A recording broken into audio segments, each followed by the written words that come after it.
জীবনের নতুন বসন্তে কিংবদন্তি শবনম ৮১তম জন্মদিনে অভিনেত্রীর চাওয়া মৃত্যুর পর তার মরদেহ যেন এফডিসিতে না নেওয়া হয়। আয়ুব বাচ্চুর জনপ্রিয় ২০ গান নিয়ে তৈরি হচ্ছে উত্তরাধিকার। অ্যালবাম বিক্রির টাকায় শিল্পীর জন্য তৈরি হবে মিউজিয়াম। ওখানে গান চর্চা হবে, তারপরে প্র্যাকটিস প্যাডের মতন থাকা হবে, তারপরে একটা হাবের মতন হবে, জাস্ট এক সাইডে কফি কর্নার থাকবে। পরমব্রত চট্টোপাধ্যায়ের পরিচালনায় ওটিটিতে ফিরছেন কোয়েল মল্লিক। ক্যারিয়ারের ৫১ বছর পূর্ণ করলেন দক্ষিণের সুপারস্টার রজনীকান্ত। দর্শক সবাইকে আমন্ত্রণ, শুরু করছি Walker footwear presents showbiz and style 24 এর আয়োজন। দেশ বিদেশের বিনোদনের নানা খবর সাথে নিয়ে আছি আমি শাহরিন জেবিন। মৃত্যুর পর নিজের মরদেহ যেন বিএফডিসিতে না আনা হয়, জীবদ্দশায় তা বলে গেলেন অভিনেত্রী শবনম। জন্মদিন উপলক্ষে দেওয়া এক সাক্ষাৎকারে এমনটাই বলেছেন আম্মাজান খ্যাত এই তারকা। আজ এই কিংবদন্তির ৮১তম জন্মদিন। নিজের বিশেষ এই দিনে চলচ্চিত্র জীবন ও বর্তমান সময় নিয়ে কথা বলেন শবনম। বলেন, আম্মাজান সিনেমার শুটিংয়ের পর আর কোনো স্টুডিওতে যাননি, অংশ নিয়েছেন হাতে গোনা কয়েকটি অনুষ্ঠানে। দেশের বাইরে দীর্ঘদিন থাকার পর দেশে ফিরে অনেক কিছু দেখেছেন ও পেয়েছেন, তবে সেসব নিয়ে প্রকাশ্যে কথা বলতে চান না তিনি। এ সময় কিছুটা অভিমানী কণ্ঠে অভিনেত্রী বলেন, একদিন হয়তো তার মৃত্যুর খবর শুনে বিএফডিসির লোকজন মরদেহ সেখানে নেওয়ার জন্য ব্যস্ত হয়ে উঠবে। তবে তিনি ছেলেকে স্পষ্টভাবে বলে দিয়েছেন তার মরদেহ যেন কোনোভাবেই এফডিসিতে না নেওয়া হয়। একইভাবে তার প্রয়াত স্বামী সুরকার ও সঙ্গীত পরিচালক রবিন ঘোষের মরদেহ বিএফডিসিতে নেওয়া হয়নি বলে জানিয়েছেন তিনি। আয়ুব বাচ্চুর জনপ্রিয় ২০ গান নিয়ে তৈরি হচ্ছে অ্যালবাম উত্তরাধিকার, যেখানে কণ্ঠ দিচ্ছেন প্রজন্মের ব্যান্ড সহ সলো শিল্পীরা। শিল্পীর মৃত্যুর ৮ বছর পর উদ্যোগটি নিয়েছেন তারই স্ত্রী ফেরদৌস আক্তার চন্দনা। তিনি জানান, এরই মধ্যে অধিকাংশ গানের রেকর্ডিং শেষ। উত্তরাধিকার থেকে আয় করা অর্থে আয়ুব বাচ্চুর জন্য তৈরি করা হবে মিউজিয়াম।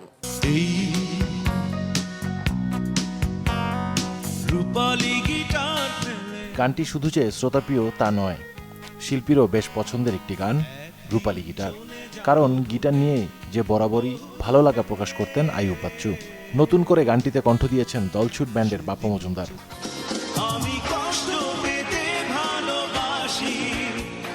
আয়ুব বাচ্চুর গাওয়া আরেক জনপ্রিয় গান কষ্ট পেতে ভালোবাসি। নতুন করে এটি কণ্ঠে তুলেছেন কানিজ সুবর্ণা। জীবদ্দশায় গাওয়া আয়ুব বাচ্চুর এমন ২০টি জনপ্রিয় গান নিয়ে তৈরি হয়েছে অ্যালবাম, যার নাম উত্তরাধিকার, যেখানে কণ্ঠ দিতে পেরে উচ্ছ্বসিত শিল্পীরা। জন্ম থেকে জন্মান্তরের যারা শ্রোতা ক্রিয়েট হয় তাদের কাছে যদি আমাদের আয়ুব বাচ্চুর গানগুলো পৌঁছাতে হয়, তাহলে ওদের সাউন্ডেই যেতে হবে জিনিসটা। সেরকমই উত্তরাধিকারে এভাবে গানগুলো যাবে আর কি একটা সময়। অবশ্যই অনেক ভালো লাগছে, কারণ বাচ্চু ভাইকে ভালোবাসা, তার জন্মদিনে শুভেচ্ছা জানার এর থেকে ভালো উপায় আর কি ছিল। সেই উপায়টাতে ভিতরে অংশ হতে পারছি আমরা, এই জন্য আমরা অনেক খুশি। This is the first time I covered Bachchu ভাই's song and আমি জানি না, ভুল করলে মাফ করে দিন, and I hope everybody is going to like it.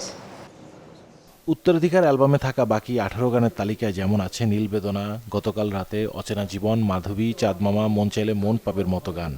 তেমনি আছে হাসতে দেখো, গাইতে দেখো, এখন অনেক রাত, আপন কেউ নেই, ঘুমন্ত শহরে।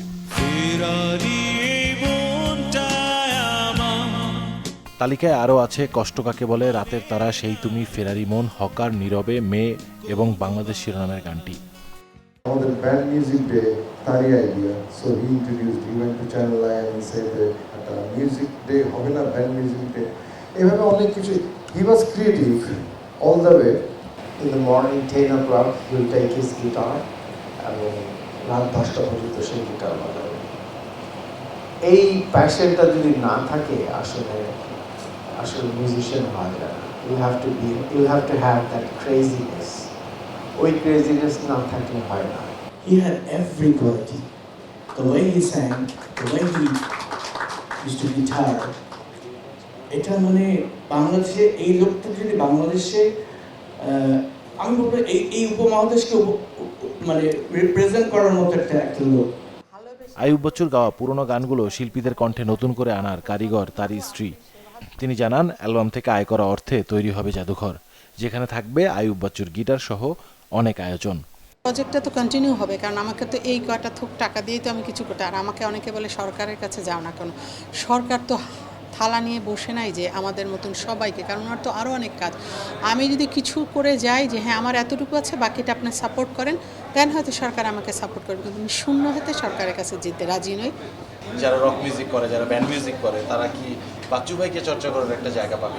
ওই যে মিউজিয়াম, ওখানে একটা জায়গাই থাকবে, এভরিথিংই হবে, শুধু তার গিটার শো হবে না, ওখানে গান চর্চা হবে, তারপরে প্র্যাকটিস প্যাডের মতন থাকা হবে, তারপরে একটা হাবের মতন হবে, জাস্ট এক সাইডে কফি কর্নার থাকবে, এবং সবাই ওখানে তাদের যাদের মতন রেকর্ডিং স্টুডিও থাকবে, প্ল্যানটা আছে। সহকর্মী আর পরিবারের প্রত্যাশা, গানে সুরে এভাবেই প্রজন্ম থেকে প্রজন্মের অন্তরে বেঁচে থাকবেন একজন আইয়ুব বাচ্চু। রুমান আব্দুল্লাহ, চ্যানেল 24, ঢাকা। মুক্তি পেল সঙ্গীত শিল্পী শেখ সাদী অভিনীত নতুন নাটক কমপ্লিকেটেড।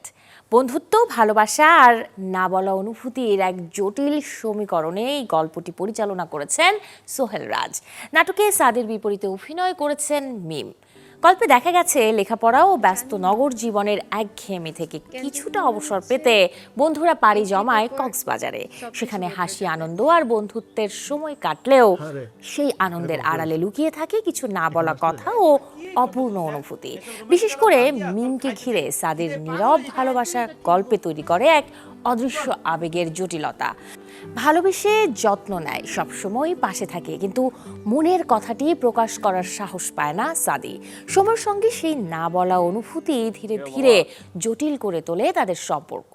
সম্প্রতি সুস্মিতা আনিসের ইউটিউব চ্যানেলে প্রকাশের পরই নাটকটি সামাজিক যোগাযোগ মাধ্যমে দর্শকদের প্রশংসা কুড়াচ্ছে বেশ। শেখ সাদী ও মিমের পাশাপাশি কমপ্লিকেটেড নাটকে আরও অভিনয় করেছেন জাকি, অর্পা ও শিখর। দিনভর দেশ বিদেশে কত ঘটনাই তো ঘটে, সেখান থেকে নির্বাচিত কিছু খবর এবারে জানাবো দর্শক 1 মিনিটে। রামিসা ধর্ষণ ও হত্যার ঘটনায় বিচার প্রত্যাশী মানুষের আকুতি নিয়ে রামিসাদের বিচার শিরোনামে গান লিখেছেন গীতিকবি মাহবুবুল খালিদ। তার কথা ও সুরে অবন্তী সিথি, রাফসান ও টুটুলের কণ্ঠে গানটি প্রকাশ পেয়েছে খালিদ সঙ্গীতের ইউটিউব চ্যানেলে। দীর্ঘদিন পর আবারও পর্দায় ফিরছে কোয়েল মল্লিক, পরমব্রত চট্টোপাধ্যায়ের জনপ্রিয় জুটি। হইচই স্টুডিওজের নতুন সিনেমা বীরপুরুষে একসঙ্গে দেখা যাবে তাদের। ভারতীয় চলচ্চিত্রে 51 বছর পূর্ণ করলেন দক্ষিণী সুপারস্টার রজনীকান্ত। নায়কের নতুন সিনেমা ধর্মনের সেটে কেক কেটে উদযাপন করা হয় এই মাইলফলক। বলিউডে প্রথমবার একসঙ্গে জুটি বাঁধছেন ইমরান হাশমি, জেনেলিয়া দেশমুখ ও অপরাশক্তি খুরানা। গান মাস্টার শিরোনামের যে রোম্যান্টিক অ্যাকশন সিনেমাটি পরিচালনা করেছেন আদিত্য দত্ত। জন্মদিনের মাত্র 4 দিন আগে মারা গেলেন হিরোস ও স্ক্রিন খ্যাত মার্কিন অভিনেত্রী হেইডেন প্যান্টিয়ার। আসছে পুজোয় বক্স অফিসের লড়াইয়ে প্রস্তুত ওপার বাংলার জনপ্রিয় নির্মাতা জুটি নন্দিতা রায়, শিবপ্রসাদ মুখোপাধ্যায়। মুক্তির অপেক্ষায় এই নির্মাতা দ্বয়ের sequel movie Bahurupi the golden Daku, যেখানে এবারে পুলিশের চরিত্রে দেখা যাবে যিশু সেনগুপ্তকে। প্রচারের স্বার্থে অনলাইনে প্রকাশ পেয়েছে টিজার। 15 অক্টোবর মুক্তি পাবে এই সিনেমাটি। 2024 সালের পুজোয় মুক্তি পাওয়া বহুরূপী ওপার বাংলার বক্স অফিসে তৈরি করেছিল নতুন সমীকরণ। নন্দিতা রায় ও শিবপ্রসাদ মুখোপাধ্যায়ের যৌথ পরিচালনায় সিনেমাটির গল্প, অভিনয় ও নির্মাণ প্রশংসা কুড়িয়েছিল দর্শক সমালোচকদের। এবার সে সাফল্যের পর আরও বড় পরিসরে ফিরছে ফ্র্যাঞ্চাইজিটি। স্বাধীনতা দিবস ঘিরে অনলাইনে প্রকাশিত হয় বহুরূপী দ্য গোল্ডেন ডাকুর টিজার। শুরু থেকে শেষ, যার প্রতিটি দৃশ্যই সাসপেন্স নজর কেড়েছে সিনেমা প্রেমীদের। প্রথম কিস্তির মতো এবারও বিক্রম প্রামাণিকের চরিত্রে আছেন নির্মাতা শিবপ্রসাদ মুখোপাধ্যায় নিজেই। তবে পুলিশ অফিসারের চরিত্রে এবারে আবির চ্যাটার্জির পরিবর্তে দেখা যাবে যিশু সেনগুপ্তকে। জিমলির চরিত্রে এবারও দেখা যাবে কৌশানী মুখার্জিকে। সাথে আছেন সোহানী সরকার ও রজতাভ দত্ত। বহুরূপী দ্য গোল্ডেন ডাকুতে এবারে দেখা যাবে 27টি ব্যাংক ডাকাতির ঘটনা। সেই রহস্যই উদ্ঘাটন করার ঘটনা, চিত্রনাট্যের মারপ্যাচে ক্রাইম থ্রিলার আবহ দেখতে পাবে দর্শক। পুজোর আমেজে এই ছবিটি প্রেক্ষাগৃহে মুক্তি পাবে আসছে 15 October. Desk report, channel 24। Awarapan two ছবিটি মুক্তির 3 দিনেই ঘরে তুলেছে বিশ্বব্যাপী প্রায় 120 কোটি রুপি। প্রায় 45 কোটিতে নির্মিত 19 বছর আগের সিকুয়েল এই ছবিটির এমন সফলতায় প্রযোজক ভিনেশ ভাট ঘোষণা দিলেন আসছে জান্নাত 3। রোমান্টিক ক্রাইম থ্রিলার ঘরানার এই ফ্র্যাঞ্চাইজিতেও কেন্দ্রীয় চরিত্রে অভিনয় করেছেন ইমরান হাশমি। জানা গেছে অভিনেতাকে কেন্দ্র করেই চলছে জান্নাত 3-র স্ক্রিপ্টিংয়ের কাজ। যদিও ইমরান হাশমির এই প্রজেক্টে চুক্তিবদ্ধ হবার বিষয়টি নিশ্চিত করে জানানো হয়নি। চিত্রনাট্যের কাজ শেষে অফিসিয়ালি জানানো হবে এবারের কিস্তিতে কারা কারা যুক্ত হবেন আর গল্পটাই বা হবে কেমন। 2008 সালে প্রথম মুক্তি পায় ইমরান হাশমির সোনাল চৌহান অভিনীত রোমান্টিক ক্রাইম থ্রিলার জান্নাত। এরপর 2012 সালে মুক্তি পায় জান্নাত 2, যেখানে ইমরান হাশমির বিপরীতে অভিনয় করেছেন এশা গুপ্তা। জান্নাত 3 ছবির গল্প ইমরান হাশমিকে কেন্দ্র করেই নির্মিত হবে বলে জানানো হয়েছে ছবির প্রযোজনা প্রতিষ্ঠানের পক্ষ থেকে। প্রথম 2 কিস্তির মতো এবারও কুনাল দেশমুখ পরিচালনায় থাকবেন কিনা সে বিষয়টি এখনো অনিশ্চিত।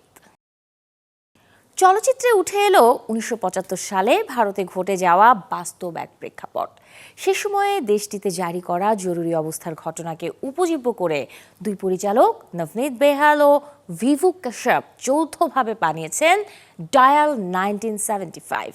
অ্যাকশন আর থ্রিলার গল্পের সিনেমাটি প্রেক্ষাগৃহে মুক্তি পাবে 21 আগস্ট।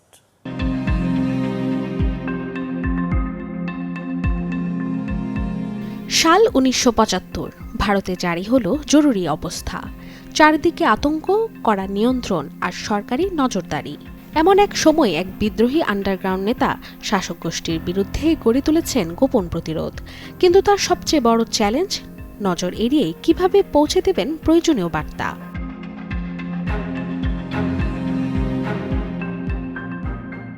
উত্তর খুঁজে পান এক যুগান্তকারী প্রযুক্তিতে। ভারতের প্রথম ওয়্যারলেস টেলিফোন হয়ে ওঠে তার গোপন যোগাযোগের মাধ্যম। এই ফোনের সূত্র ধরেই শুরু হয় এক ভয়ঙ্কর দৌড়। প্রযুক্তিটির নিয়ন্ত্রণ কার হাতে থাকবে আর কে ব্যবহার করবে সেটিকে নিজেদের স্বার্থে। গল্প যত এগোয় ততই ঘনীভূত হয় রহস্য। বিশ্বাস আর অবিশ্বাসের মাঝখানে কে মিত্র কে শত্রু তা নিয়েও তৈরি হয় ধোঁয়াশা। একটি ফোনকে ঘিরে শুরু হওয়া এই লড়াই শেষ পর্যন্ত পরিণত হয় বেঁচে থাকা, ক্ষমতা ও রাজনৈতিক ইতিহাস বদলে দেওয়ার সংগ্রামে।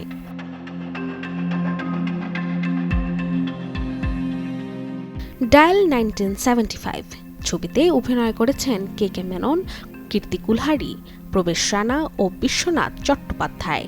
যৌথভাবে সিনেমাটি পরিচালনা করেছেন নবনীত বেহাল ও ভিভু কাশ্যপ।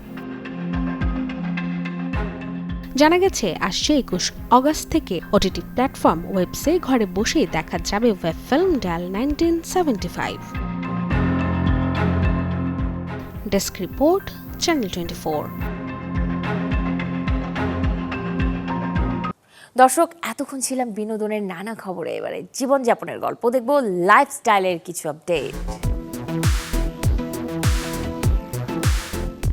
বিয়ের মুহূর্তে তোলা ছবি নিয়ে বাংলাদেশ শিল্পকলা একাডেমিতে চলছে বিশেষ প্রদর্শনী ফরএভার স্টোরি চ্যাপ্টার 1, যেখানে সারা দেশ থেকে অংশ নিয়েছে 3 শতাধিক প্রতিযোগী। 3100 ছবি থেকে বাছাই করা 140টি সেরা ওয়েডিং ফটোগ্রাফি এবং 12টি স্পেশাল ভিডিও চিত্র দেখার সুযোগ মিলবে বিনামূল্যেই 17 ও 18 আগস্ট দুপুর 3টা থেকে রাত 1টা পর্যন্ত। বিয়ের দিনটা এমনই, কয়েক ঘন্টার আয়োজন, অথচ স্মৃতি থাকে সারা জীবন। কিন্তু সেই স্মৃতিগুলো ধরে রাখার মানুষটি কে? ফটোগ্রাফার, যিনি নিজের খাওয়ার কথা ভুলে গিয়ে ধরে রাখেন অন্যের জীবনের সবচেয়ে গুরুত্বপূর্ণ মুহূর্তগুলো। আর এবার সেই মুহূর্তের গল্পই উঠে এসেছে প্রতিযোগিতার মঞ্চে। দেশের 30টিরও বেশি জেলা থেকে এসেছে 3100রও বেশি ছবি। অংশ নিয়েছেন 300রও বেশি আলোকচিত্রী। এখানে শুধু ছবির সাথে দেখা যাচ্ছে বাংলাদেশের মানুষের বিয়ের বদলে যাওয়া গল্প। আমাদের আসলে একটা ন্যাশনাল এক্সিবিশনের আয়োজন, যেটাতে ঢাকার বাইরের স্পেসিফিক্যালি যেই উদীয়মান ফটোগ্রাফার এবং রাজধানী কেন্দ্রিক যারা না, যাদের কাজ অডিয়েন্সরা যাদের কাজ সাধারণত দেখে না, তাদেরকে আসলে সারা দেশে তাদের কাজগুলোকে ছড়িয়ে দেয়া। কোনো ফ্রেমে বাবার চোখের জল, কোনোটায় মায়ের হাসি, কোথাও আবার বন্ধুদের উচ্ছ্বাস। আবার কোথাও বিদায়ের মুহূর্তে হঠাৎ থমকে যাওয়া একটি পরিবার। আর এই জায়গাতেই ওয়েডিং ফটোগ্রাফি শুধু ছবি তোলা নয়, হয়ে ওঠে গল্প বলা। ওইভাবে বিয়ের ছবি প্রদর্শনীটা আমরা দেখতে পাই না, সো সেই অনুযায়ী অনেক সুন্দর হয়েছে। আজকের ইভেন্টটা তো অনেক সুন্দর করে অর্গানাইজড করেছে, আমার আসতে পেরে খুবই ভালো লাগছে। 2 দিন জুড়ে থাকছে কর্মশালা, প্যানেল আলোচনা, ইন্ডাস্ট্রি টক ও নেটওয়ার্কিং।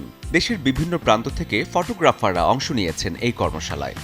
অনেক ভালো লাগলো চট্টগ্রাম থেকে এসে এমন একটা অনুষ্ঠান আয়োজন করছে WPAB, তো তাদেরকে অনেক কৃতজ্ঞতা। তারা এক্সিবিশন প্লাস সাথে ওয়ার্কশপও আয়োজন করেছে। আমি বলতে গেলে আমি ওয়ার্কশপে আয়োজনে এন্ট্রি করার জন্য আসছি। আজকের আয়োজনটা খুবই ভালো লাগছে। এখানে এসে বাংলাদেশের বিভিন্ন প্রান্ত থেকে ফটোগ্রাফাররা এসেছে এবং অসংখ্য সুন্দর সুন্দর ছবি দেখতে পাচ্ছি। এর মধ্যে আমারও একটা ছবি নির্বাচন হয়েছে এবং মানুষ দেখতেছে, ছবিগুলো উপভোগ করতেছে, এটা দেখে আমার খুবই ভালো লাগছে। আমার ছবি সিলেক্ট হয়েছে, এটাতে আমার আনন্দটা আরও বেশি বেড়ে গিয়েছে। বাট তবে আমি মনে করি আমার যদি এখানে কোনো ছবি সিলেক্ট নাও হতো বা আমি যদি ছবি নাও দিতাম, তারপরে আমি এই আয়োজনে আসতাম, কারণ এই ধরনের আয়োজন আসলে আমাদের ফটোগ্রাফি কমিউনিটিকে একে অন্যের সাথে আরও সম্পর্কটাকে আরও স্ট্রং করে। 17 ও 18 আগস্ট বাংলাদেশ শিল্পকলা একাডেমিতে চলছে ফর এভার স্টোরি। একটি ভালো ছবি ধরে রাখে সময়, ধরে রাখে মুহূর্ত। শরীফুল হক, চ্যানেল 24, ঢাকা। গর্ভাবস্থায় নারীদের বেশিরভাগ সময় কাটে নানা শারীরিক জটিলতায়, সাথে বিশ্রামেও। এর মাঝে বেশিরভাগ নারীরাই হয়তো খেয়াল রাখেন না ব্যবহারের প্রসাধনের দিকে। চিকিৎসকের মতে প্রেগন্যান্সিকালীন সময়ে স্টেরয়েড, সালসিলিক অ্যাসিড, রেটিনলযুক্ত প্রসাধনের ব্যবহার মা ও সন্তান উভয়ের জন্যই ক্ষতিকর। ত্বকের পরিচর্যা নারীদের দৈনন্দিন জীবনেরই একটা অংশ। তবে গর্ভাবস্থায় ত্বকের যত্ন নিতে হলে হতে হবে কিছুটা বেশি সতর্ক, কারণ এ সময় সিরাম, ময়শ্চারাইজার কিংবা টোনার যে কোনো প্রসাধনী ব্যবহারের আগে এই উপাদানগুলো সম্পর্কে জানাটা জরুরি। কিছু স্কিন কেয়ার পণ্যে থাকা নির্দিষ্ট রাসায়নিক উপাদান গর্ভাবস্থায় ঝুঁকিপূর্ণ হতে পারে। ত্বকের উজ্জ্বলতা বাড়ানো, বলিরেখা এবং কালো দাগ কমাতে বিভিন্ন প্রসাধনীতে ব্যবহার করা হয় রেটিনয়েড ও উচ্চমাত্রা স্যালিসিলিক অ্যাসিড সহ নানা সক্রিয় উপাদান।